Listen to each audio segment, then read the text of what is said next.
I've never lost anybody that I care about. It's my best friend. Certainly an emotional time. Best friend and co-star Bam Margera opens up and breaks down after the death of Ryan Dunn. It's good to have you with us tonight. I'm Thomas Drayton. The daredevil and MTV star who was killed in a crash in Chester County, certainly fresh in the minds of family and friends. The coroner's report is out and says Dunn and his passenger Zachary Hartwell died from the impact and resulting fire of the crash in West Goshen Township early yesterday morning. Police have done an accident reconstruction and say Dunn's Porsche might have been traveling as fast as 130 miles per hour.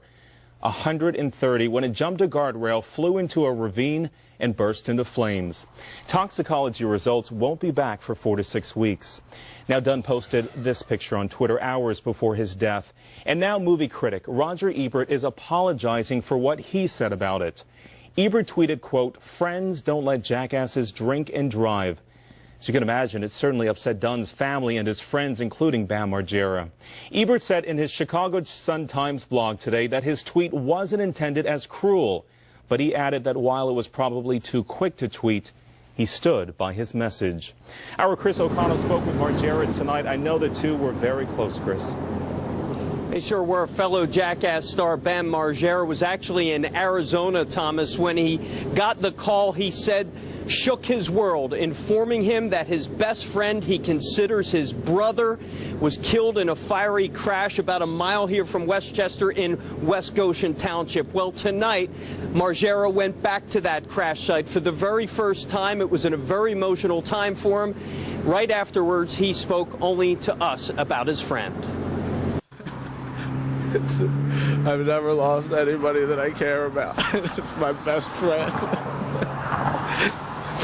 I was in Arizona when I heard, and I just remember I was with some friends having the best time ever, and at 12:30 I just started punching out the windows of the rental van and ripping out the speakers, and I don't even know why. I wasn't mad at anything or anybody, and if it's 12:30 there, that means that it was exactly when he crashed. He was the happiest person ever. The smartest guy. He has so much talent. And he had so many things going for him. It's just not right. It's not right.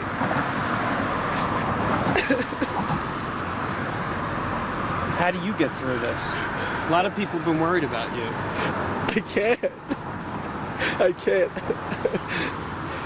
Do you know how horrible it is being on an airplane for 6 hours, not being with everybody?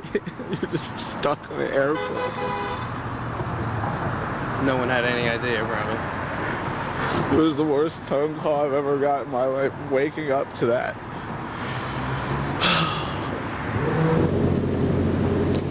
Margera clearly overwhelmed in that interview. He says everyone in the world knew Dunn as that guy with the crazy antics and stunts in the Jackass movie. Margera says he knew Dunn like no one else in the world, like his brother. He says he will never recover from a loss like this, Thomas. Certainly understand his pain. You think about your own friends, the ones that you love, and about losing them.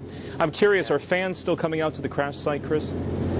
Yeah, perhaps even more today than yesterday. Fans are flocking there, putting down flowers. But one thing we saw in particular was this. People coming to the crash site, fans and non-fans, trying to gather, steal anything they could get their hands on, from broken headlights to parts of the engine block. Some people actually told me they're going to put some of this stuff on eBay and sell it. T-shirts and lighters and all kinds of things have already made their way on eBay. But at the crash site, you should have seen these people pilfering away whatever they could. I talked to a police officer. They said that is illegal. That is still an investigation scene. And these people should not be doing this, but they were taking away everything they could get their hands on. And frankly, I think it's a disgrace, Thomas. It really is. It's downright low. I mean, come on, people. Our Chris O'Connell reporting tonight. It's just sad. Chris, thank you. I want you to